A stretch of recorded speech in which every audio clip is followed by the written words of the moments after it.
Any tips on the grip position for because the pocket grip for judo guys is not very common. You know, mostly because it doesn't offer pushing. Right. And then in this situation, your foot is pushing. Yes. Right. So any tips on, like, I noticed one or two times that or the multiple times you've done this, like, I really can't do much in terms of like circling my hand, and that's you're already doing it. Yeah. Right? So if it's palm up, hand underneath, and you can see we talk about this when you talk about this when you're teaching judo, is this line of tension here that gets created when you put tension on the jacket rather than having, just because you're gripping doesn't mean that there's tension in the jacket. So now if you go to circle your hand from here, even I'm going to close my fist, but when you go to circle your hand, I got a strong fist here, but it's not stopping you from moving at all. Right. So getting this grip where we go palm up and elbow in, and keeping the hand connected here. Now when you go to circle, you run into my hand. Oh man, that's amazing. Yeah. And now when you go to pull your hand away, you can't. Like Bernardo. Oh, that's amazing. I've never seen this before. because we're pulling in. You know what I mean? You want to pull away and straighten out my arm like this. Now you've got this looseness you can kind of circle through.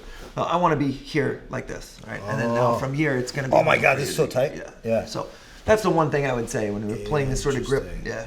And always avoid, remember, in whether you're doing jiu-jitsu or judo, you should know this, but don't reach inside the jacket, okay? This is especially for beginners, white belt. And, it seems like it's a more robust grip. It is, but if we start twisting and turning here, my fingers get caught, it's going to end up hurting my fingers. So that, and you get called for illegal gripping. That's a really nice tip right there. Yeah, so you're just going to make a grip, this kind of so-called pocket grip, just making a cuff on your partner's jacket here, and then you're going elbow in like this. So your arm is not out like this. Okay, you're gonna go nice and tight. And now I can kind of track you.